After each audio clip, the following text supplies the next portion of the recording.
রাত ৯টা বাজে চ্যানেল 24-এর পর্দায় রয়েছেন। আমরা রয়েছি চ্যানেল 24-এর বিশেষ আয়োজনে পূর্বাপরের সেট থেকে রহমান রাশেদ। আর ঠিক কয়েক ঘন্টা পরে ইংরেজি নতুন বর্ষ এবং এই নতুন বর্ষ বরণে নানা রকম আয়োজন চলছে দেশের অভ্যন্তরীণ এবং দেশের বাইরে। আপনারা নিশ্চয়ই সন্ধ্যা 7টা থেকে বাকি যে ঘন্টার যেই সংবাদ প্রচার হয়েছে সেই সংবাদগুলোতে আপনারা আপডেট দেখেছেন। আপনারা দেখেছেন যে নিরাপত্তা নিশ্চিত করতে সরকার বিশেষভাবে দিক নির্দেশনা দিয়েছে এবং সেই সাথে সাথে পরিকল্পনা রয়েছে, সেগুলোও আমরা প্রচার করেছি। একই সাথে সাধারণ মানুষ তারা নতুন বর্ষকে বরণ করে নিতে প্রস্তুতি রয়েছে। প্রস্তুতির কথা যখন বলি তখন নতুন বর্ষ বরণে একটা পরিবর্তনের কথা বলি, একটা সংস্কারের কথা বলি। সেই সংস্কারটা ব্যক্তি পর্যায়ে প্রথমত আমরা নিউ ইয়ার রেজলিউশন বলি এবং সেইটার মধ্যে একটা ক্যালেন্ডার থাকে, একটা ডায়েরি থাকে, সেটাতে আমরা নানান রকমের ভাষা, আমাদের চিন্তা চেতনা সেগুলোকে লিপিবদ্ধ করি। নতুন বর্ষকে বরণ করে নিতে হবে, সেটাই প্রত্যাশা, তাই না? নতুন বর্ষ যখন আসে তখনও এখনও কয়েক ঘন্টা হাতে রয়েছে। 2024 সালে আমরা দাঁড়িয়ে রয়েছি এবং 2024 সালে এই মুহূর্তে কথা বলছি আপনাদের সাথে চ্যানেল 24-এর পর্দায় সরাসরি দেখতে পাচ্ছেন আমাদেরকে। আমরা একটু পেছনে ফিরেও তাকাতে চাই 2024 সাল কেমন গেছে, বিগত বছরগুলো কেমন গেছে। সেই কথা যখন বলতে যাব তখন ব্যক্তিগত পর্যায়ে যখন কথা বলবো তখন বলতে হবে রাজনৈতিকভাবে, কথা বলতে হবে দেশের গণ্ডিকে এবং দেশের গণ্ডি পেরিয়েও কখনো কখনো। সেই কথা বললে 2024-এর নানা রকমের পরিবর্তন আমরা দেখেছি। দেশের অভ্যন্তরে রাজনীতিক পট পরিবর্তন হয়েছে জাতীয় নির্বাচন এবং সারা বিশ্বের রেকর্ড সংখ্যক দেশে এই বছরে নির্বাচন দেখেছে। সেই নির্বাচনের ফলে পট পরিবর্তন হয়েছে, নতুন সরকার এসছে, নাগরিকদের প্রত্যাশার জায়গা পরিবর্তন হয়েছে, নাগরিকদের বক্তব্য পরিবর্তন হয়েছে, সেই সাথে সাথে চ্যালেঞ্জগুলো বেড়েছে। 2024-এর শুরুতে বাংলাদেশ দেখেছে জাতীয় নির্বাচন, সেই সাথে সাথে মাস পেরোতে না পেরোতেই দেখেছে ছাত্র জনতার অভ্যুত্থান এবং সেই অভ্যুত্থানে যে পরিবর্তনের কথা বলছিলাম শুরুতে, যে সংস্কারের কথা বলছিলাম, সেখানে অল্প কিছু চেহারা ভেসে আসে, এরপর অনেক। তারপরে যে অভ্যুত্থানের চিত্রটা সেটা নিশ্চয়ই সবার জানা, সেটা নিশ্চয়ই এখনও সবার চোখে ভাসে। আমরা কথা বলছি জুলাই অভ্যুত্থানের কথা। আমরা আজকে এমন একজনকে আমন্ত্রণ জানিয়েছি চ্যানেল 24-এর পূর্বপরের সেটে, যাকে ঘিরে এবং যার চেহারা, যার ছবি ভাসে, যখন জুন জুলাইয়ের কথা মনে আছে কিনা, যখন ফেসবুকে, যখন ইনস্টাগ্রামে, যখন এক্স হ্যান্ডেলে, যখন আপনারা টেলিভিশনের পর্দা খুলেছেন, যখন পত্রিকার পাতা উল্টিয়েছেন, যখন কিনা লুকিয়ে লুকিয়ে VPN ইউজ করে জানার চেষ্টা করেছেন দেশের পরিস্থিতি কোন দিকে যাচ্ছে দেশের মানুষের ভবিষ্যৎ। ডিবি কার্যালয়ে অল্প কিছু তরুণ তারা বিবৃতি দিচ্ছিল, আমাদের এখনও চোখে ভাসে। সেখানে কিছু তরুণ ছিল হার না মানা, তাদের চোখে এক ধরনের প্রত্যয় ছিল, তাদের চোখে ছিল হার না মানার একটা প্রত্যয়। তাদের একজন, আমার মনে হয় না পরিচয় করিয়ে দিতে হবে, আমাদের সাথে স্টুডিওতে রয়েছেন, বলে দেই, সার্জিস আলম। তিনি সাধারণ সম্পাদক জুলাই শহীদ স্মৃতি ফাউন্ডেশনের এবং সেই সাথে সাথে বৈষম্য বিরোধী ছাত্র আন্দোলনের অন্যতম সমন্বয়ক। সার্জিস আলম, অনেক ধন্যবাদ আসার জন্য স্টুডিওতে এবং সেই সাথে সাথে স্বাগত জানাচ্ছি পূর্বপরের আয়োজনে। আপনাকে অনেক ধন্যবাদ এবং আপনার মাধ্যমে আমাদের চ্যানেল 24 এর পর্দা থেকে আজকে যারা দেখছেন এবং শুনছেন তাদেরকে অসংখ্য ধন্যবাদ। আমরা এই সময়টা কিছুটা কেড়ে নিতে চাই আপনাদের জীবন থেকে।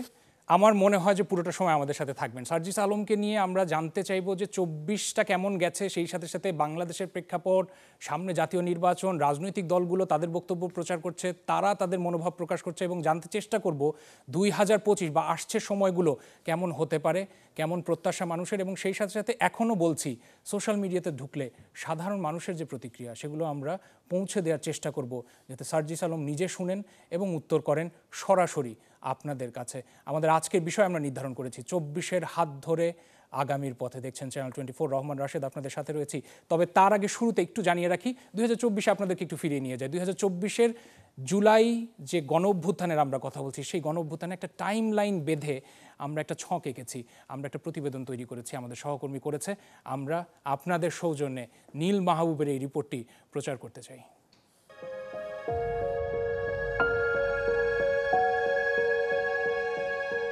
রহিমউদ্দিন কি ভেবেছিল ফিতে বেঁধে দেয়া অগণিত পায়ের মিছিলে উত্তাল হবে জুলাই? কিংবা সোলাইমান, সেও তো ভাবেনি ঘোরধার হবে জুলাই প্রতিটি মুখের জ্বালাময় স্লোগানে।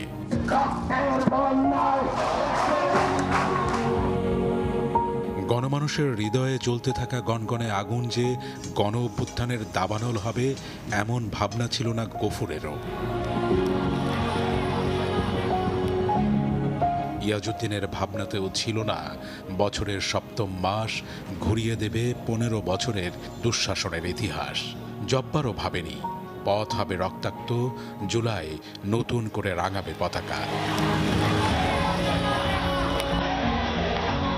আদতে কেই বা ভেবেছিল ক্যালেন্ডারের পাতা থেকে উঠে ইতিহাসের পাতায় ঠাঁই করে নেবে দীর্ঘ জুলাই, হয়ে উঠবে রক্ত মাংসের আদলে মানুষ, যার 36 ইঞ্চি সিনা জুড়ে থাকবে দ্রোহ, বিদ্রোহ, ক্ষোভ আর বিক্ষোভের রক্তাক্ত অভ্যুদয়।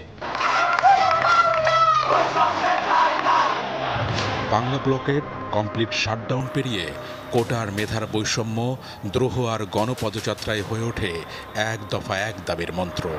যত রাজাকারের বাচ্চারা নাতিপুতি হলো মেধাবী, তাই না?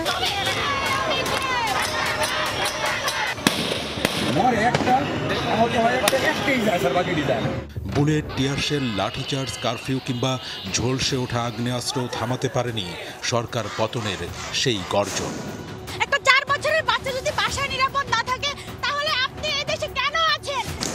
ফুঁসে ওঠে ছাত্র জনতার ধুঁকতে থাকা ফুসফুস, কেঁপে ওঠে সরকারের মসনদ। তারুণ্য সিদ্ধান্ত নেবে কেমন হবে আমাদের পরের বাংলাদেশ। অবশেষে কাঙ্ক্ষিত বিজয়, উল্লাসের যে কুচকাওয়াজের অতন্দ্র প্রহরী তারুণ্যের শক্তি, যেখানে সামিল ধর্ম বর্ণ নির্বিশেষে অপামর জনসাধারণ। এ যেন যত বিপর্যয় তত বন্ধন, যত সংকট তত সমাধান, যত প্রলয় তত প্রতিজ্ঞা। এখন সোলাইমান ভাবে রহিমউদ্দিন, ইয়াজউদ্দিন আর জব্বারও, যে ভাবনা জুড়ে সেটে থাকে দেশ, রাজনীতি আর বৈষম্যহীন ভবিষ্যৎ, যেখানে বাক স্বাধীনতার বলিতে লেপ্টে থাকে নতুন করে স্বপ্ন দেখার প্রেক্ষাপট। ছাত্ররা যে আন্দোলন করলো ইনুস সাহেবকে রাখার পর তারা যদি আবার প্রশাসনের মাধ্যমে বুঝে দিয়ে তারা যদি আবার এই আগের অবস্থানে চলে আসতো তাহলে খুব সুন্দর হইতো। এখন আবেগেও যা বলে বিবেকেও তাই বলে, বাংলাদেশ এখন ভালো নাই। সরকার ছাড়া কি দেশ চলে? নির্বাচন দরকার। দুর্ভাবনার পাতা ঝরা দিনের গল্প ছাপিয়ে ভাবনার নতুন পত্র পল্লবে সেজে উঠুক বাংলাদেশ। 24-এর দীর্ঘ জুলাই যেন অভূতপূর্ব গণ অভ্যুত্থানের সেই বয়ানই বলে যায়। 18 কোটি মানুষ সেই প্রত্যাশায়।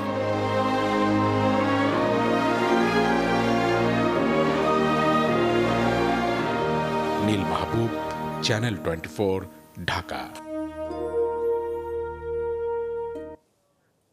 এখন ভাবে সোলাইমান, এখন ভাবে নিজাম। প্রতিবেদনের কণ্ঠে বললাম, প্রতিবেদনের ভাষায় আপনারা উল্লেখ করেছেন, দেখেছেন আমরা নিশ্চয়ই। সোলাইমান নিজাম একটা নাম শুধু, এটা গণতন্ত্রের দেশে, গণতান্ত্রিক দেশে সবচেয়ে বড় বৈশিষ্ট্য যে সোলাইমান নিজামের মতো প্রত্যেকটা নাগরিক ভাববেন, তারা প্রশ্ন করবেন, তারা সরকারের কর্মকাণ্ডকে একটা আতশি কাচের নিচে রেখে জানার চেষ্টা করবেন। সেই সাথে সাথে যে কোনো অনিয়ম দুর্নীতির বিরুদ্ধে তারা তাদের ক্ষোভ ঝাড়বার, ক্ষোভ প্রকাশ করার অধিকার রাখেন। এই কথাগুলো যারা প্রথমে তুলে এনেছে যে তরুণদের হাত ধরে, তাদেরই একজন সার্জিস আলম। এবং আমরা আজকে সার্জিস আলমকে পেয়েছি। আরও একবার স্বাগত জানাতে চাই পূর্বাপরের সেটে। সার্জিস আলম, আপনার কাছে প্রথম প্রশ্ন, এবং আজকে পুরো 1 ঘন্টা জুড়ে আপনার কাছ থেকে সময় নিব, জানার চেষ্টা করব 2024-এ যখন ডিবি কার্যালয়ে আপনারা ছিলেন, ওখান থেকে আপনারা বিবৃতি দিচ্ছিলেন, মাথায় এসছিল যে 2024 এভাবে শেষ করবেন বা কেমন হতে পারে? মাথায় একবার এসছিল যে কোথায় গিয়ে দাঁড়াতে পারে ভবিষ্যৎ দেশের, এবং সেই সাথে তো নিজেরও তো নিশ্চয়ই চিন্তা হয়েছে আপনার নিরাপত্তা নিয়ে। ভেবেছিলেন 2024 এভাবে শেষ হবে, এভাবে এই বাংলাদেশকে দেখবেন? ডিবি কার্যালয়ে আসলে আমরা যখন ছিলাম ওই সময়ে আমাদের মাথায় শুধু একটা জিনিসই কাজ করছিল, যে আমাদেরকে আসলে এই টর্চারের, মেন্টাল টর্চারের যে জায়গা, একটা সেল বলা যায়, মেন্টাল টর্চার সেল, সেখান থেকে বের হতে হবে। এবং এটার জন্য আসলে আমাদের ওই জায়গায় মাথায় কাজ করছিল যে বের হওয়ার জন্য কি প্ল্যান করা যায়, তাদের কোন কথাটা কিভাবে নিয়ে, কিভাবে এক্সিকিউট করে জাস্ট ওই কার্যালয়টা থেকে বের হওয়া যায়। তারপর আমরা আমাদের এই প্ল্যান বা পরিকল্পনাগুলো আরও সুন্দর করে সাজাতে পারবো। এবং আমি যদি ডিবি কার্যালয়ের কথা বাদ দিয়ে আমাদের এই আন্দোলনের সময়কালীন কথা বলি, আমাদের আন্দোলনে আসলে যখন এটা 15 তারিখ পর্যন্ত, 15 জুলাই পর্যন্ত ছিল, এবং 15 জুলাই যখন আমাদের ঢাকা বিশ্ববিদ্যালয় ছাত্রলীগ, যুবলীগ, আওয়ামী লীগের সন্ত্রাসীরা আমাদের ভাই বোনদের উপর, স্পেশালি বোনদের উপরে নির্বিচারে অ্যাকচুয়ালি নির্যাতন চালায়, তার পূর্ব পর্যন্ত কিন্তু আমাদের মাথায় এই যে এরকম একটা অভ্যুত্থান হয়ে যাবে এই জিনিসটি সেভাবে আসেনি।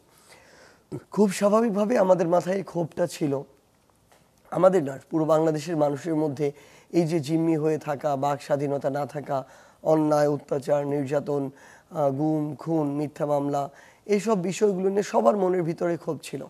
কিন্তু 14 তারিখ পর্যন্ত আমাদের মাথায় এই বিষয়টি ছিল কিভাবে এই যৌক্তিক কোটা সংস্কার আন্দোলনটিকে সফল করা যায়। 15 তারিখের পরে যখন আসলে এমন একটি অবস্থা যে কারফিউ জারি করা হচ্ছে, প্রাইভেট বিশ্ববিদ্যালয় মাদ্রাসা স্কুল কলেজের শিক্ষার্থীরা রাস্তায় নেমেছে, তাদেরকে অ্যাটাক করা হচ্ছে, তখন পর্যন্ত মাথায় ছিল যে আমাদের এটা চালিয়ে যেতে হবে। এই অভ্যুত্থানে মানুষের যেটা ডিমান্ড, মানুষ যেভাবে ডিমান্ড করছে আমরা সেভাবে কর্মসূচি দিচ্ছি। সবচেয়ে বড় কথা হচ্ছে প্রত্যেক দিন 50-100 জন মানুষকে মেরে ফেলছে, হাজার হাজার মানুষ এখানে রক্তাক্ত হচ্ছে, তারপরের দিনও যে কর্মসূচি দেওয়া হচ্ছে মানুষ কিন্তু নামছে।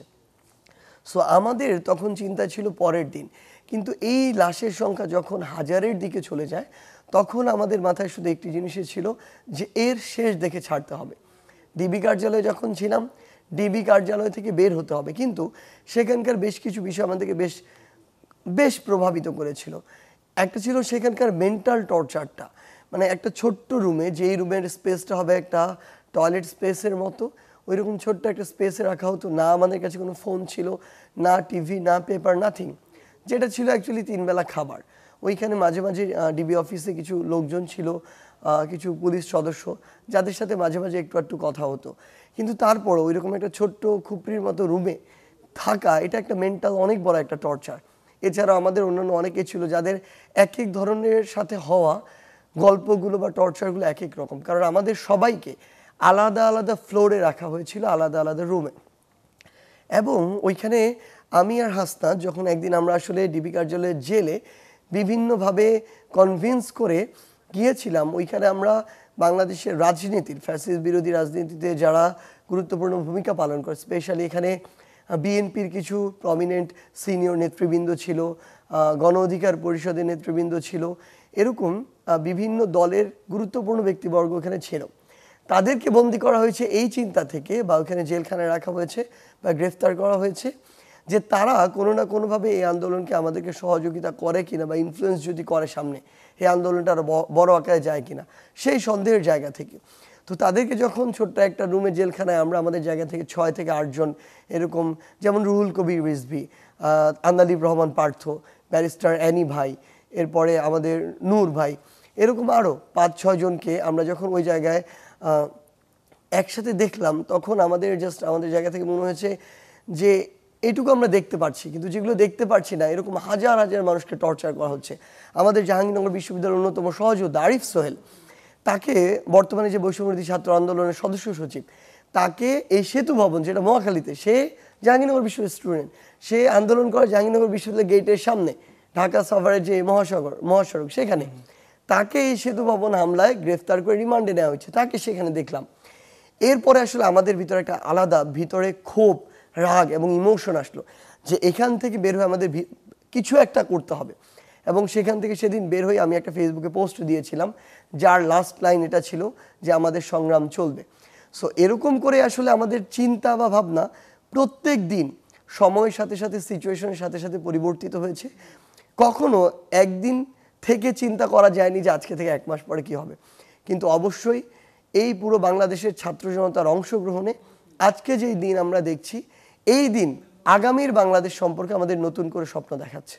সেই সংগ্রাম চলছে বলছেন, সংগ্রাম তো এখনো চলছে? জি অবশ্যই এখনো চলছে। সেই সংগ্রামের কথাই বলি। আজকে 31 ডিসেম্বর, বছরের শেষ দিন, মার্চ ফর ইউনিটি হয়েছে। শহীদ মিনারে ছাত্র জনতা আবার একত্রিত হয়েছিল। আমি একটু জানতে চাইবো যে সেখানে কি আলোচনা হয়েছে, আপনারা কোন উদ্দেশ্য নিয়ে ওখানে গেলেন, বা কোন বক্তব্যটা আসলে দেশের মানুষের কাছে পৌঁছে দিতে চেয়েছেন? আমরা দেখেছি যে গণমানুষের একটা ঢল আজকেও লক্ষ্য করেছি আমরা শহীদ মিনারে, কিন্তু সেখানে কি আলাপ হলো, এবং সেই সাথে সাথে 2025কে ঘিরেও নিশ্চয়ই আপনাদের একটা প্রত্যাশা থাকবে, একটা রোড ম্যাপ মানুষ আপনাদের কাছে আশা করছে। সার্জিস আলম, আমি একটু সময় নিয়ে একটা বিরতি থেকে এসে আমি আপনাকে এই প্রশ্নটা রাখছি, নিশ্চয়ই উত্তর পাবো আশা করছি। আপনারা দেখছেন চ্যানেল 24-এর পর্দায় পূর্বাপর বিশেষ আয়োজন। সার্জিস আলম আমাদের সাথে রয়েছে, একটা ছোট বিরতি সময় হলো, সাথে থাকুন।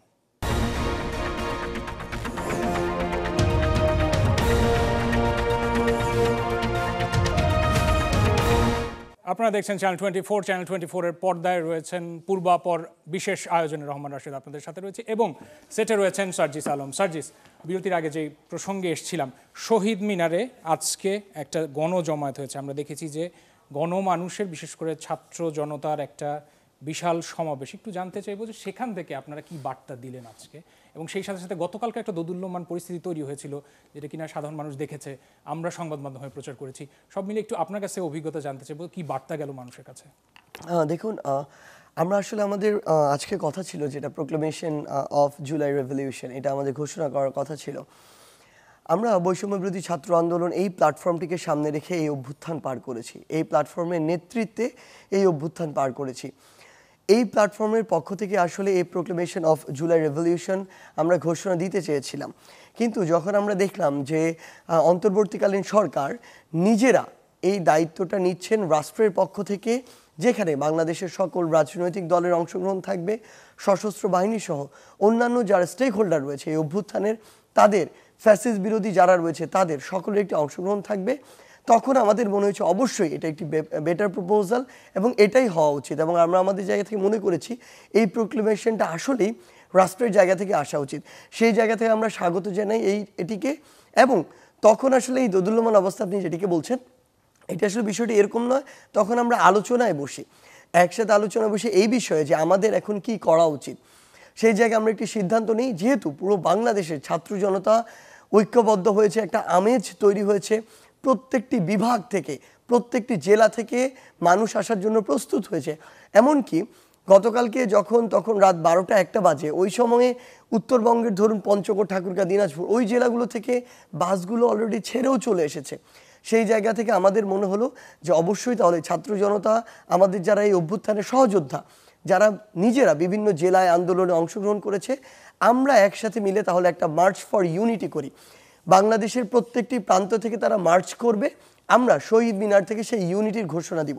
এটি হচ্ছে আসলে সেই ইউনিটি, ওই অভ্যুত্থানে যে ইউনিটিকে আমরা সামনে রেখে দল, মত, ধর্ম, বর্ণ, রাজনৈতিক বিভিন্ন গোষ্ঠী এগুলোকে এক পাশে রেখে যেই ইউনিটিটা নিয়ে যেইভাবে ঐক্যবদ্ধ হয়ে আমরা এই অভ্যুত্থান সফল করেছি, ফ্যাসিস্ট খুনি হাসিনাকে তাড়িয়েছি, সেই ইউনিটির একটি ঘোষণা দেওয়ার জন্যই, সেই ইউনিটি প্রকাশ করার জন্য আমরা আমাদের এই আজকের যে মার্চ ফর ইউনিটি সেটি করেছি। সেখান থেকে আমরা বেশ কিছু মেসেজ দেওয়ার চেষ্টা করেছি, যেটি হচ্ছে যে এই জানুয়ারি 15 তারিখের মধ্যে আমরা অন্তর্বর্তীকালীন সরকারের পক্ষ থেকে, রাষ্ট্রের পক্ষ থেকে সকলের অংশগ্রহণ এবং মতামতের ভিত্তিতে আমরা প্রোক্লেমেশন অফ জুলাই রেভলিউশন, এই প্রোক্লেমেশনটি চাই। দ্বিতীয়ত, যেই খুনি হাসিনার নির্দেশে পুরো বাংলাদেশে এরকম একটি গণহত্যা ঘটানো হলো, তাকে দেশের মাটিতে ফিরিয়ে এনে তার একটা বিচার করতে হবে।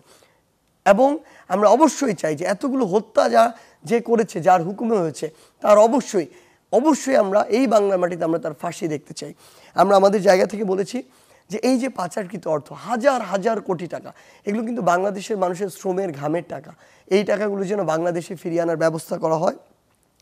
আমরা মনে করি বাংলাদেশের প্রত্যেকটি দেশের সাথে আমাদের একটি বন্ধুত্বপূর্ণ সম্পর্ক থাকবে, কিন্তু এই সম্পর্কটি নির্ধারিত হবে আমাদের ইন্টিগ্রিটির ভিত্তিতে, ডিগনিটির ভিত্তিতে, কাজের ভিত্তিতে। যেমনভাবে ভারতকে নিয়ে আসলে গুরুত্বপূর্ণ কিছু কথা আসে যে ভারতের সাথে কোনো সম্পর্ক থাকবে না, এই থাকবে না, ওই থাকবে না, না, আমাদের কথাগুলো হচ্ছে এরকম, ভারতের সাথে সম্পর্ক থাকবে কিনা আমাদের এই যে প্রতিবেশী রাষ্ট্র হিসেবে হোক, আন্তর্জাতিক হোক, পররাষ্ট্রনীতির হোক, এটি ভারত তার কাজের মাধ্যমে নির্ধারণ করবে। ভারতের কোনো ওই সীমান্তে যদি আমার বাংলাদেশের কোনো একজন বাংলাদেশের লাশ ঝুলে থাকে, এই সম্পর্ক ক্ষতিগ্রস্ত হবে। খুনি শেখ হাসিনাকে যদি ভারতে আশ্রয় দেওয়া হয়, এই ভারতের সাথে বাংলাদেশের যে সম্পর্ক সেটি ক্ষতিগ্রস্ত হবে। ওই ভারত যদি বাংলাদেশের উপরে কোনো একটি চুক্তি চাপিয়ে দেওয়ার চেষ্টা করে, কোনো একটি বাংলাদেশের স্বার্থকে তারা নষ্ট করার চেষ্টা করে, কিংবা সেই জায়গায় শোষণ করার চেষ্টা করে, এই সম্পর্কটি ক্ষতিগ্রস্ত হবে। শুধু ভারতের ক্ষেত্রে নয়, পৃথিবীর প্রত্যেকটি দেশের সাথে আমাদের পররাষ্ট্রনীতি এভাবেই নির্ধারিত হবে। এবং আগামীতে বাংলাদেশের যেন আর কোনো নতজানু পররাষ্ট্রনীতি না হয়, আমরা সেই মেসেজটি সেখান থেকে দেওয়ার চেষ্টা করেছি।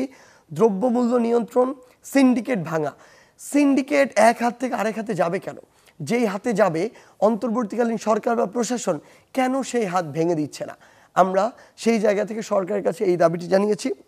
এবং আমাদের শহীদ পরিবার এবং আহত যোদ্ধা যারা রয়েছে, তাদেরকে ফাউন্ডেশনের পক্ষ থেকে চেষ্টা করা হচ্ছে, কিছু সীমাবদ্ধতা আছে, কিন্তু সরকারের পক্ষ থেকে এটা আরও বড় পরিসরে তাদের সহযোগিতা করা, পুনর্বাসন করা, কর্মসংস্থানের ব্যবস্থা করা, এগুলো যেন করা হয়, তাদের নিরাপত্তার যেন ব্যবস্থা করা হয়, সেই মেসেজগুলো আমরা আমাদের জায়গা থেকে দেওয়ার চেষ্টা করেছি। মার্চ ফর ইউনিটি বলছেন, সবাই ইউনাইটেড মনে হয় না, এখন পর্যন্ত আসলে খুব স্বাভাবিকভাবেই ওই 5ই অগাস্টের পূর্বে ওই জুলাই অভ্যুত্থানে আমাদের ইউনিটি যেমন ছিল, তখন আমার সামনে একটাই লক্ষ্য ছিল, সেটা হচ্ছে খুনি হাসিনাকে এই মসনদ থেকে নামানো, দেশ থেকে বিতাড়িত করা। এখন খুব স্বাভাবিকভাবেই তখন ফ্যাসিস্ট বিরোধী সকল রাজনৈতিক দল বা বিভিন্ন গোষ্ঠী এই এক দাবিতে ঐক্যবদ্ধ ছিল। এখন কিন্তু আমার সামনে বা আমাদের সামনে বা রাজনৈতিক দলগুলোর সামনে ওই রকম একটা দাবি নেই যেটাকে সামনে রেখে সবাই ঐক্যবদ্ধ হবে। প্রয়োজনীয় অনেক দাবি আছে যেগুলোতে আসলে ঐক্যবদ্ধ হওয়া প্রয়োজন, কিন্তু আমরা দেখতে পাচ্ছি বিভিন্ন গোষ্ঠীর সামনে এমন কিছু স্বার্থ দাঁড়িয়ে যাচ্ছে যেটার কারণে ঐক্যবদ্ধ মানে সেভাবে ওই পরিসরে হতে পারছে না। এই যে আপনি বলছিলেন যে শুরুতে যে ইউনিটি ছিল সেই ইউনিটির প্রেক্ষাপটটা এখন ভিন্ন, বিশেষ করে কেউ কেউ আবার নির্দিষ্ট স্বার্থকে কেন্দ্র করে আমরা দেখেছি যে নানা গ্রুপ তারা রাস্তায় নেমে আসছেন। গত কয়েক মাসের যে চিত্র সোশ্যাল মিডিয়া বা মিডিয়ায় যদি বলি আমরা, সড়ক অবরোধ করে নানা রকম আয়োজন চলছে, নানা রকম দাবি দেওয়া চলছে, এইগুলো থেকে যেটা কোনটা ষড়যন্ত্রমূলক কোনটা আসলেই দাবিদার আপনারা আলাদা করছেন কিভাবে? দেখুন, আমরা আলাদা করছি ব্যাপারটা এরকম নয়, এটা আলাদা করবে সরকার, কিন্তু আমরা গিয়ে তাদের কথাগুলো শুনি, আমরা তাদের সাথে কথা বলি। কিন্তু এখানে একটা গুরুত্বপূর্ণ সমস্যা রয়েছে। সমস্যাটা হচ্ছে কি, এই অন্তর্বর্তীকালীন সরকার একটা অল্প সময়ের জন্য রয়েছে। এই অন্তর্বর্তীকালীন সরকার একটা ফ্যাসিস্ট সিস্টেমকে ভেঙে তার নতুন করে এই যাত্রাটি করতে হচ্ছে। সেই জায়গায় অন্তর্বর্তী সরকার অল্প সময়ের জন্য রয়েছে, সেই অল্প সময়টা কত সময় সেটা নিয়ে অনেক প্রশ্ন, অনেক মতামত। দেখুন, আমি তো আমার আগের উত্তরটি শেষ করিনি। সেটি হচ্ছে যে এই যে মানুষগুলো যারা এই দাবিগুলো আসলে করছে, বেশিরভাগ ক্ষেত্রে আমরা দেখি প্রত্যেকটি মানুষ তাদের জায়গায় তারা যে কাজটি করছে নিজের কাছে মনে হচ্ছে এটি যৌক্তিক, তারা বৈষম্যের শিকার তারা চলে আসছে। অনেক ক্ষেত্রে বা অধিকাংশ ক্ষেত্রেই তারা আসলে বৈষম্যের শিকার। কিন্তু এই যে 16 বছর বা 53 বছর ধরে তৈরি হওয়া বৈষম্য এই 1, 1.5, 2 বছরে কিন্তু মেটানো সম্ভব না। সেই জায়গায় সবাই যদি এখন এভাবে রাস্তায় নেমে যায়, এখানে ওখানে বসে যায়, তাহলে আলটিমেটলি এই রাষ্ট্রের যে ফাংশন করা, সরকারের যে ফাংশন করা, এটা কিন্তু টাফ হয়ে যায়। সো আমাদের জায়গা থেকে আমাদের মনে হয় যে প্রত্যেকটা লজিক্যাল প্রসেসে যাওয়া উচিত। আমরা আমাদের জায়গা থেকে মনে করি হাজার হাজার এরকম প্রতিষ্ঠান রয়েছে যারা বৈষম্যের শিকার, তাদের একটা প্রায়োরিটি সেট করে এই সরকার তো আমরা বলছি যে সংস্কার করবে, কিন্তু চাইলেই তো এই সরকার 100টা সংস্কার করতে পারবে না। প্রায়োরিটি করে 20টা সংস্কার করুক, 10টা সংস্কার করুক, যেগুলো রাষ্ট্রের জন্য সবচেয়ে গুরুত্বপূর্ণ। সেই জায়গায় আমাদের মনে হয় এই বোঝাটা আমাদের ব্যক্তিগত জায়গা থেকে, প্রাতিষ্ঠানিক জায়গা থেকে বোঝা উচিত যে চাইলেই একটা এরকম অন্তর্বর্তীকালীন সরকার সব সংস্কার করতে পারবে না। সো আমাদের দাবিগুলো লজিক্যাল ওয়েতে নিয়ে যাওয়া উচিত এবং সরকারকে রান করার জন্য, ফাংশন করার জন্য ওই সময়টুকু দেওয়া উচিত। আর আপনি যে বলছেন সরকার অলরেডি কিন্তু বলে দিয়েছে তারা 26 জুনের মধ্যে নির্বাচন দেওয়ার চিন্তা করছে। অর্থাৎ আপনি যদি চিন্তা করেন অগাস্ট 5-এ এই দেশ দ্বিতীয় স্বাধীনতা পেয়েছে, তারা 26 জুনের কথা বলছে, মানে এখানে কিন্তু 2 বছরও সময় না, 1 বছর 9 মাসের মতো সময়, 9-10 মাস। ওই 5ই অগাস্টে অন্তর্বর্তীকালীন সরকার যদি বলতো যে এই সরকার 2 বছর থাকবে বা 3 বছর থাকবে, বাংলাদেশে একটা মানুষও ছিল না, ইভেন কোনো রাজনৈতিক দলও ছিল না যারা এটার বিরোধিতা করত। সবাই তখন হয়তো ভেবেছিল এটা 4-5 বছর থাকবে, যতদিন একটা মেয়াদ রয়েছে, যেটা একটা ভুয়া নির্বাচনের মাধ্যমে সরকার ছিল। তো সেই জায়গা থেকে এখন যেখানে 2 বছরের কথা বলা হচ্ছে, এইটুকু আমার মনে হয় ধৈর্য ধরে সকল রাজনৈতিক দল সহ যারা স্টেক হোল্ডার রয়েছে সকলের সহযোগিতা করা উচিত, যেন প্রয়োজনীয় যে সংস্কারটুকু সেটুকু হয়। কারণ একটা রাজনৈতিক দল যখন ক্ষমতা আসে, আমরা দেখেছি তো বাংলাদেশে অনেক নির্বাচন হয়েছে, অনেক রাজনৈতিক দল ক্ষমতা এসেছে, কতটুকু কোথায় সংস্কার হয়েছে, তাদের সামনে তখন বিভিন্ন তাদের প্রতিবন্ধকতা থাকে, ড্রব্যাক থাকে, এই কারণে তারা চাইলেও করতে পারে না। তো সেখানে যখন অন্তর্বর্তীকালীন সরকার কিন্তু এই পিছুটানটি নেই, তাদেরকে আমার মনে হয় রাজনৈতিক দলগুলোর ইভেন গিয়ে পরামর্শ দেওয়া উচিত যে এই এই জিনিসগুলো আমরা করতে পারি না আমাদের সময় বিভিন্ন পিছুটানের কারণে, আপনারা দ্রুত এগুলো সংস্কার করে ফেলুন। সেটা কি সেরকম সহযোগিতা বা সেরকম ফিডব্যাক এসেছে রাজনৈতিক দলগুলো থেকে? আমরা আমাদের জায়গা থেকে মানে যেটা দেখি যে সরকার বিভিন্ন সময় কথা বলার চেষ্টা করে, তারা বিভিন্ন সময় বসে, কিন্তু বিভিন্ন খবর তো আমরা আমাদের জায়গা থেকে শুনি, যখন বিভিন্ন জায়গায় বিভিন্ন নিয়োগ বা বিভিন্ন জনকে বসানোর যে প্রক্রিয়াটি হয়, তখন এখানে বিভিন্ন রাজনৈতিক সুপারিশ চলে আসে। তখন যে জিনিসটি হয় এটি খুবই অস্বস্তিকর এবং ভাবতেও খারাপ লাগে যে সবচেয়ে যোগ্য মানুষটিকে বসাতে হবে, এই কথাটি কোনো একটি রাজনৈতিক দল থেকে না এসে কোনো একটি মানে কিন্তু একটি রাজনৈতিক দল নয়, যে রাজনৈতিক দলগুলো রয়েছে যাদের সুযোগ রয়েছে সুপারিশ করার বা যারা করে, একটি যে সবচেয়ে যোগ্য মানুষ তাকে বসানোর কথা না বলে তারা সুপারিশ করে যেই মানুষটি তার রাজনৈতিক দলে। না, তাহলে যে সংস্কারের কথা বলা হয়েছে তরুণদের কণ্ঠে বারবার উদ্দীপিত কণ্ঠে বারংবার বলা হয়েছে বা মানুষ বিশ্বাস করে, মানসিকতা মনোভাবের সংস্কার কি দেখেছেন বাংলাদেশে গত কয়েক মাসের অভিজ্ঞতা কি? আমরা আমাদের জায়গা থেকে যে জিনিসটা মনে করি, আসলে আপনি যে শব্দটা বলেছেন না, মানসিকতা এবং মনোভাব, মানসিকতায় যদি বলি, বাংলাদেশের সংস্কারের জন্য সবচেয়ে গুরুত্বপূর্ণ হচ্ছে এটা, আমাদের মানসিকতায় সংস্কার আনতে হবে। আমরা সব জায়গায় সংস্কার দেখতে চাই, সব জায়গায় অনেক বড় বড় আশা করি, প্রত্যাশা করি একদিনের মধ্যে রাতের মধ্যে সব কিছু চেঞ্জ হয়ে যাবে, আমাদের এক্সপেকটেশন লেভেল ওই পরিমাণে হাই। কিন্তু বিগত 16 বছর ধরে বা বিগত বছরগুলোতে আমরা যেই কাজগুলো করতাম, যেই সুপারিশ তদবির আমরা এই ফ্যাসিস্ট সিস্টেমের মধ্যে থেকে করতে অভ্যস্ত হয়ে গিয়েছি, এখনও আমাদের মানসিকতা ওই জায়গায়, এখনও আমাদের দিনের কয়েক ঘন্টা সময় ব্যয় হয় শুধু সুপারিশ আর তদবির শুনতে, এবং তাদের কাছেই আমরা শুনি যাদের অনেকেই হয়তো এই আন্দোলনের সাথে সম্পৃক্ত ছিল। সো আমরা আমাদের জায়গা থেকে যে জিনিসটা মনে করি, এই মানসিকতায় পরিবর্তনটা খুব জরুরি। সার্জিস, তাহলে এই যে গতি নিয়ে আপনারা শুরু করেছিলেন, যেটা বলছেন যে দিনের অন্তত 2 ঘন্টা বা 3 ঘন্টা চলে যায় সুপারিশ নিতে নিতে, আরো অনেক মনে হচ্ছে যে সংস্কারের গতিটা একটু স্লথ হয়ে যাচ্ছে, একটু ধীর হয়ে যাচ্ছে এটার কারণে? অবশ্যই প্রত্যাশিত যেই গতিটা থাকা দরকার ছিল সেই গতি এখন ধীর। এর পিছনে যেমন অন্তর্বর্তীকালীন সরকারের জায়গা থেকে আমরা আরও অ্যাক্টিভনেস প্রত্যাশা করেছিলাম, ওই অ্যাক্টিভনেসটা প্রত্যাশা অনুযায়ী না, তুলনামূলক কিছুটা কম। কিন্তু এখানে রাজনৈতিক যে দলগুলো তাদেরও দায় আছে, এখানে আমরা যারা সাধারণ জনগণ আমাদের অনেক বড় দায় আছে। আমরা এখনো না ব্যক্তি স্বার্থ নিয়ে সবাই ব্যস্ত। আমাদের মাঝে মাঝে যখন এই বিষয়গুলো ডিল করি, আমাদের জাস্ট মনে হয় যে আমরা এখনো কেন এতটা স্বার্থপর, আমরা কেন 1-2 বছর সরকারকে তার মতো করে চলার জন্য সময় দিচ্ছি না। আমরা গালি দিব, সমস্যা নেই, দেখি না আগে 1-2 বছর কি করছে, কিন্তু সেটা না দিয়ে আমরা দেখুন কি করি, একজন আমাদের কাছে এসে সুপারিশ করছে উনি রংপুর থেকে ঢাকায় বদলি হবেন, রংপুরে কোনো ডাক্তার থাকছে না, তখন আবার ওই রংপুরের মানুষগুলো আবার বলছে তার হসপিটালে কোনো ডক্টর নেই। আবার আপনি দেখবেন পঞ্চগড়ের একটা সরকারি হসপিটাল যেখানে 40 জন ডাক্তার থাকার কথা ছিল, সেখানে ডাক্তার হচ্ছে 8 জন, বাকি ডাক্তাররা ট্রান্সফার নিয়ে শহরে চলে এসেছে। আবার দেখেন ওইখানে ডাক্তারের সংকট, মানুষ ওই জায়গায় চিকিৎসাটা পাচ্ছে না। এবার আপনি যদি দেখেন তারা ঠিকমতো ওই যে সুযোগ সুবিধাগুলো গ্রামে পাওয়ার কথা ছিল সেগুলো পাচ্ছে না। এই জিনিসটি নীতি নির্ধারক পর্যায়ে ঠিক হওয়ার কথা ছিল, আবার তারা এখানে রাস্তায় নেমেছে, শাহবাগে পুরো ঢাকা ব্লক মানুষের ভোগান্তি, আবার হসপিটালে রোগীগুলো সেবা পাচ্ছে না। সো এই পুরো বিষয়টি একটা চক্রাকার বিষয়।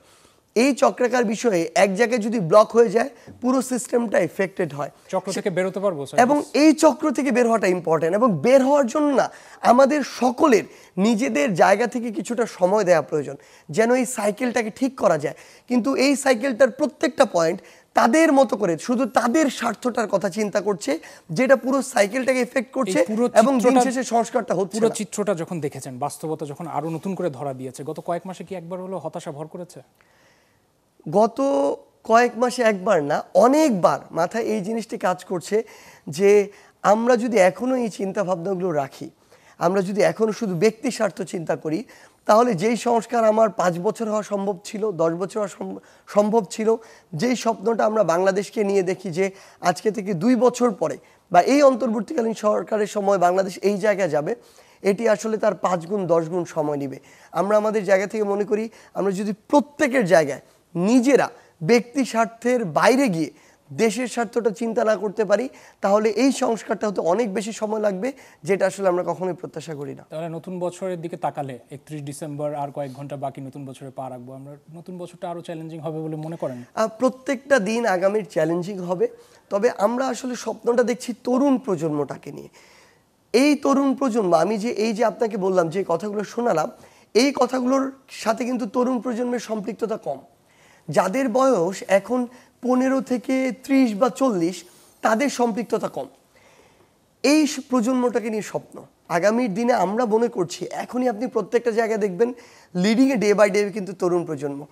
আপনি আজকে থেকে 6 মাস আগের কথা চিন্তা করেন, আজকে থেকে 6 মাস আগে বাংলাদেশের টকশোগুলোতে যেই মানুষগুলো অংশগ্রহণ করত তাদের বয়স ছিল 40+, অধিকাংশ ক্ষেত্রে অলমোস্ট 90% কেসে। আজকে ঠিক তার বিপরীত চিত্র দেখতে পাবেন। আজকে আচ্ছা, বাংলাদেশের তরুণদের উপরে কোনো একটা টক শো, নির্ভরতা লাইনটা রয়েছে শুধু এবং শেষ হ্যাঁ, করে হ্যাঁ, দেই, হ্যাঁ। আজকে বাংলাদেশের কোনো টকশের অংশগ্রহণ যদি সেখানে একজন বা একাধিকজন থাকে, তরুণ প্রজন্মের একজন প্রতিনিধি ছাড়া হয় না। সো তরুণ প্রজন্ম এখন প্রত্যেকটা জায়গায় ওই লিডটা নিচ্ছে, অংশগ্রহণ করছে। আমরা এই প্রজন্মকে নিয়ে স্বপ্ন দেখছি যে আগামীতে যখন অধিকাংশ এই পলিসি মেকিং, ডিসিশন মেকিং এই প্রজন্মের কাছে যাবে, তখন এই পরিবর্তনটা আরো বেশি দৃশ্যমান হবে। নিশ্চয়ই সার্জিস আলম মনে করছে 2025 চ্যালেঞ্জিং হতে যাচ্ছে, তবে সেই সাথে সাথে আশার কথাও রয়েছে। তরুণ প্রজন্মকে নিয়ে যে সংস্কারের কথা বলছে তারা, সেই সংস্কারের পথে হাঁটবে বাংলাদেশ। আপনারা দেখছেন বিশেষ আয়োজন পূর্বপর, চ্যানেল 24 এর পর্দায়। একটা ছোট বিরতির সময় হলো, সাথেই থাকুন।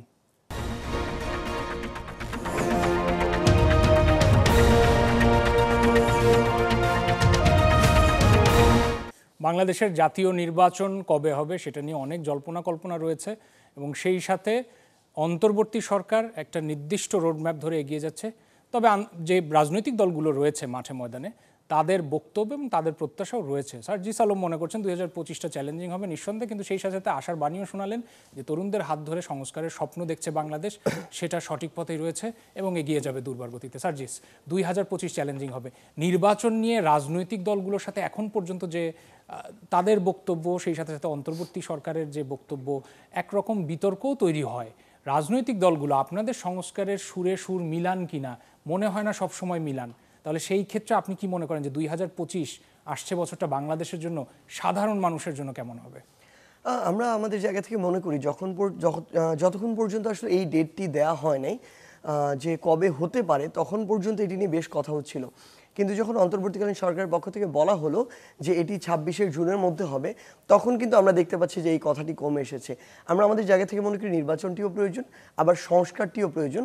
সো এই দুটোকেই সামনে রেখে, নির্বাচন এবং সংস্কার দুটোকে একসাথে সামনে রেখে আমরা মনে করি যদি এগিয়ে যাওয়া যায়, এবং সরকারের সাথে বাংলাদেশের যে রাজনৈতিক দলগুলো রয়েছে তাদের এখন পর্যন্ত আমরা মনে করি একটি মিউচুয়াল রেসপেক্টের সম্পর্ক রয়েছে, এটিকে সামনে রেখে চললে আমরা মনে করি যে জনগণ বা কিংবা এই যে ভোগান্তির যে বিষয়টি বা যে পলিটিক্যাল ক্রাইসিস, আমরা বিশ্বাস করি যে এই বিষয়টি সামনে আসবে না।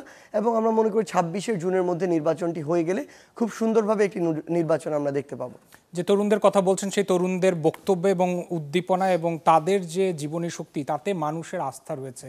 তারা একরকম আস্থা রাখা একরকম, আরেকটা হচ্ছে যে তারা সরাসরি রাজনৈতিক ময়দানে নেমেছে এবং দেশ পরিচালনায় সরাসরি অংশগ্রহণ করছে। সেই জায়গায় কি মনে করেন যে দেশের মানুষ আপনাদের সাথে রয়েছে বা থাকবে? হ্যাঁ, অবশ্যই। এখনও আমরা বেশিরভাগ সময় কিন্তু আমরা এখন মাঠে চলে যাই, বিভিন্ন জেলাতে ঘুরতে যাই, বিভিন্ন উপজেলাতে যাই। আমরা কিন্তু এখন মানুষের ভিতরে ওই যে রাজনৈতিক সচেতনতাটা, সবচেয়ে গুরুত্বপূর্ণ বিষয় কি জানেন? এখন একটা স্কুলের স্টুডেন্ট, আমরা যখন একটা স্কুলে যাই, ক্লাস 5-এর একটা স্টুডেন্ট যেভাবে আমাদেরকে ওন করে, যেভাবে আমাদের নামগুলো জানে, আমাদের ফেসগুলো চেনে, আপনি যদি হাই স্কুলের কথা চিন্তা করেন, অর্থাৎ 10 বছর প্লাস থেকে শুরু করে 30 ইয়ার্স, ক্লাস 5-এ পড়ে, ক্লাস 10-এ পড়ে, ওরা কিন্তু নির্বাচনে ভোট দিবে না। না, আপনি একটা কথা বলছিলেন কিন্তু যে তরুণরা দেশ পরিচালনায় এগিয়ে আসছে, তারা দুর্নীতি কম বুঝে, তারা সুপারিশ কম বুঝে, কিন্তু এখনো যারা দুর্নীতি বুঝে, যারা সুপারিশ করতে আসছে, তাদেরকে কিন্তু বাংলাদেশ ফেলে দিতে পারছে না। তারা আগামী নির্বাচনেও নির্বাচনের অংশ থাকবে। সেই ক্ষেত্রে বলেন তো জার্নিটা কেমন হবে? সার্জিস আলম এবং যে তরুণ সমন্বয়ক বা যাদেরকে দেখেছে সবাই, যাদেরকে দেখে আমরা পজিটিভ কথা বলছি, পজিটিভ বাংলাদেশের স্বপ্ন দেখছি, তাদের জনপ্রিয়তাটা কি ঠিক আগের জায়গায় আছে নাকি গত কয়েক মাসে কমেছে বেড়েছে, কি মনে হয়? দেখুন, একটা জিনিস বলি, আমরা 10 বছরের কথাটি যে বলছিলাম, যে 10 বছরের একটা স্টুডেন্ট ক্লাস 5-6-এ পড়া, সেও এই অভ্যুত্থানটাকে ধারণ করে, সেও নতুন করে রাজনৈতিকভাবে সচেতন হয়ে উঠেছে। সে নিজে ভোট না দিতে পারুক, সে তার পুরো পরিবারকে ইনফ্লুয়েন্স করে, সে তার বাবাকে, মাকে ইনফ্লুয়েন্স করে, তার ভাই বোনকে ইনফ্লুয়েন্স করে। আমরা আমাদের জায়গা থেকে যেটি বলছিলাম, এখান থেকে শুরু হয়েছে। আজকে থেকে আপনি যদি 6 মাস আগেও চিন্তা করেন, একটা স্কুলের স্টুডেন্ট কিন্তু বাংলাদেশের রাজনীতি নিয়ে চিন্তা করতো না ওইভাবে। সেখানে এই 10 থেকে 40 এই যে এইজটা রয়েছে, এই এইজটা এখন রাজনৈতিকভাবে সচেতন। এটা খুবই সত্যি যে বাংলাদেশের ওই যে 40+ বা 50+ যে এইজের যে মানুষগুলো, তাদের ভিতরে চিন্তাটা ওইভাবে আসেনি। আমি তো বললাম যে আমাদের প্রত্যাশিত সংস্কার না আসার পিছনে এই বয়সের এবং বিগত আগের যে চিন্তাধারাগুলো, আগের যে প্রথাগুলো, এগুলো অনেকটা দায়ী। এই বয়সের মানুষগুলো এটা থেকে বের হয়ে আসতে পারছে না। কিন্তু এখানে গুরুত্বপূর্ণ যে বিষয়টি, এই যে ইয়াং এইজটি 10 থেকে 40, এই 10 থেকে 40 কিন্তু ওই বয়সের মানুষগুলোকে প্রভাবিত করতে পারে গুরুত্বপূর্ণভাবে। সো আমরা আমাদের জায়গা থেকে মনে করি যে এই 18 বছর প্লাস যারা রয়েছে এই সংখ্যাটা অনেক বড় একটা সংখ্যা, 18 থেকে 40-50, এই সংখ্যাটা আবার ওই বড় সংখ্যাটাকে আরও প্রভাবিত করতে পারে। সো এটা খুব স্বাভাবিকভাবে ব্যাপারটা এরকম হয়ে যাবে না যে পলিটিক্যাল সকল ডিসিশন এই বয়সের মানুষগুলো নিয়ে নিবে, হবে না, আলাদা একটা প্রভাব থাকবে। কোনোদিনও এটা হয়ে যাবে না যে 0 থেকে 100 হয়ে যাবে, আগে তারা পুরোটা প্রভাবিত করতে এখন এরা করবে, এটা হবে না, এটা ধীরে ধীরে আসবে। কিন্তু আমরা আমাদের জায়গা থেকে মনে করি একটা চেঞ্জ দেখা যাবে। যেই সংসদে আপনি আন্ডার 30, এই চেঞ্জটা কি আগামী নির্বাচনে? হ্যাঁ, একটা লাইন, যেই বাংলাদেশের জাতীয় সংসদে আপনি আন্ডার 30 একজনও দেখেন নাই কিংবা আন্ডার 40 20 জনও দেখেন নাই, সেই সংসদে হয়তো এই আগামী ইলেকশনে আপনি আন্ডার 40 50 জনের বেশি দেখতে পাবেন। যে পরিবর্তনের কথা সব সময় বলে সার্জিস আলম মনে করে, সেটা কি আগামী নির্বাচনের পরে হবে বলে মনে করেন নাকি এখনো অধরা রয়েছে? মানে আমরা যেটা প্রত্যাশা করি না সেটা কখনো 6 মাস 1 বছর হবে না, সেটা গ্র্যাজুয়ালি। সার্জিসের কাছে একটু সময় নিয়ে নেই, যে প্রত্যাশা করি সেটা সাথে সাথে হয় না, কিন্তু হবে বলেই আমরা বিশ্বাস রাখি, সেই স্বপ্নের বীজ বুনি। আমরা নতুন বছরে ঢোকার এবং প্রবেশ করার কথা বলছিলাম, 2025 কেমন হবে, সেই সাথে সাথে 2025 কি ইতিমধ্যে কয়েকটা দেশ বরণ করে নিয়েছে। আমরা একটু আনন্দের ভাগ আপনাদেরকেও দিতে চাই। সার্জিস আলম আমার সাথে রয়েছে এবং আমরা সাথে সাথে চলে যেতে চাই সুদূর যুক্তরাষ্ট্রে। আমাদের সহকর্মী শিহাবুদ্দিন কিসলু সেখানে সবচেয়ে হ্যাপেনিং প্লেস টাইম স্কোয়ারে অবস্থান করছে। আমরা একটু যাই সার্জিস। শিহাবুদ্দিন কিসলু আমাদের সাথে রয়েছেন, অনেক ধন্যবাদ আমাদের সাথে যুক্ত হওয়ার জন্য। কি অবস্থা? অনেক পিছনে অনেক আয়োজন দেখতে পাচ্ছি, একটু জানাবেন যে নতুন বছর কিভাবে বরণ করবেন? এখানে সকাল 11টা বাজে, এরই মধ্যে কিন্তু এই টাইম স্কোয়ারের লোকজন জড়ো হয়েছে এবং তারা থাকবেন রাত 12টা 1 মিনিট পর্যন্ত। আবার মাথার পেছনে আপনি দেখতে পাচ্ছেন 2025 সালের যে ক্রিস্টাল বল, সেখানে প্রায় 24,000 গ্লাস দিয়ে প্রায় 2688টি এলইডি বাল্ব দিয়ে কিন্তু সেখানে 16 মিলিয়ন কালার এখান থেকে মানে রং বিচ্ছুরণ করা হবে। তো এখানে অন্যান্য দেশের চেয়ে নিউ ইয়র্কের এই নববর্ষ উদযাপনটা ভিন্ন এই কারণেই, বিশ্বের রাজধানী হিসাবে খ্যাত এই নিউ ইয়র্কের যেভাবে এই বর্ষবরণ করা হয়, সেখান থেকেই আসলে সেই ভাইবটা, সেই উচ্ছ্বাসটা সারা বিশ্বে ছড়িয়ে পড়ে এবং মনে করা হয় যে এখানকার বর্ষবরণের যে বার্তা সেটি কিন্তু সারা বিশ্বে ছড়িয়ে পড়ে। আমি এরই মধ্যে কয়েকজনের সঙ্গে কথা বলি যারা এখনই এসেছেন, তারা বলেছেন যে যুদ্ধ নয়, আমরা শান্তি চাই। তারা বলেছেন আমরা পরস্পরের ভালোবাসা চাই।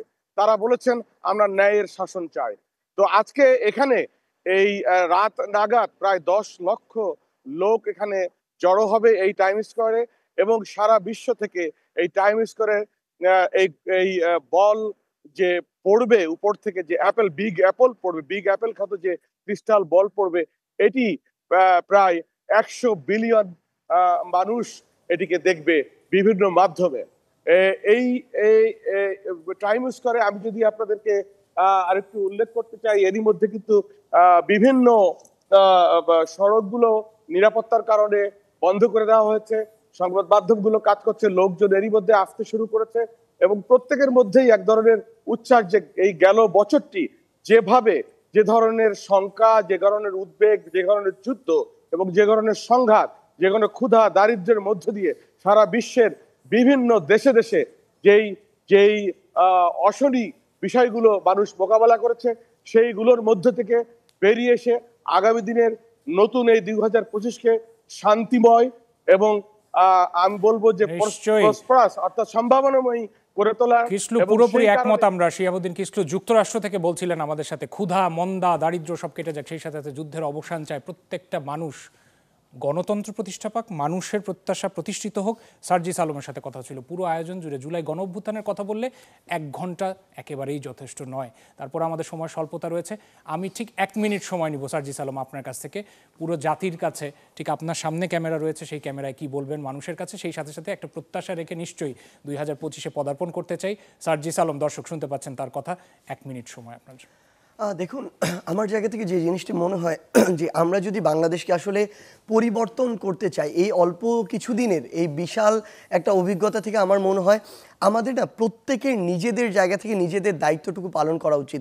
আমি একজন রাজনীতিবিদ হই, আমি একটা দল চালাই, আমি একজন আমলা হই, আমি একজন ওই ছোট্ট একটা বাজারের ব্যবসায়ী হই, কিংবা আমি আমার জায়গা থেকে একজন স্টুডেন্ট হই, আমাদের প্রত্যেকের না যদি নিজেদের দায়িত্বটুকু পালন না করি, আমরা যদি শুধু নিজেদের জন্য তদবির করি, সুপারিশ করি, এইভাবে চলতে থাকি, তাহলে দিন শেষে এই নিজেদের ব্যক্তি স্বার্থগুলো হয়তো হাসিল হবে, গ্রেটার পার্সপেক্টিভে দেশের জন্য কোনো কিছু হওয়া খুবই টাফ।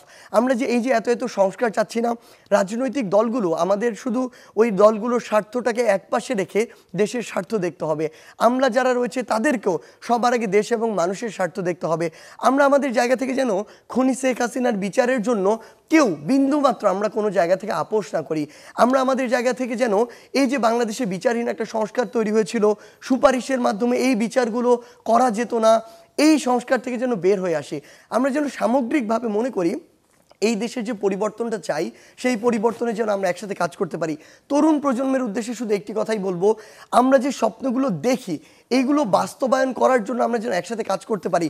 অনেকে আমাদেরকে ভুলিয়ে দেওয়ার চেষ্টা করবে, আমরা যেন না ভুলি।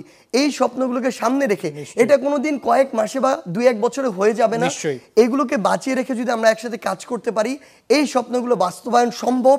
হয়তো 1 বছরে হবে না, কিন্তু 10 বছরে অবশ্যই হবেই। আমরা সেই প্রত্যাশায় রাখছি। সার্জিস আলম, অনেক ধন্যবাদ। সার্জিস আলম আমাদের সাথে ছিলেন। আপনারা দেখছিলেন পূর্বাপরের বিশেষ আয়োজন। সেই সাথে সাথে সবার জন্য শুভকামনা। নতুন বছরে কিছু বিধিনিষেধ রয়েছে, আতশবাজি পোড়ালে ফোটালে সাধারণ ছোট ছোট প্রাণীর জীবন সংকটে পড়ে। আমার মনে হয় কোনো জীবন সংকটে না পড়ুক, সবাই মিলে সুন্দর সময় প্রত্যাশায় চ্যানেল 24-এর পর্দায় পূর্বাপরের বিশেষ আয়োজন আজকের মতো এখানে শেষ করছি। রহমান রাশেদ বিদায় নিচ্ছি। সবাই ভালো থাকবেন। নতুন বছরের অগ্রিম শুভেচ্ছা।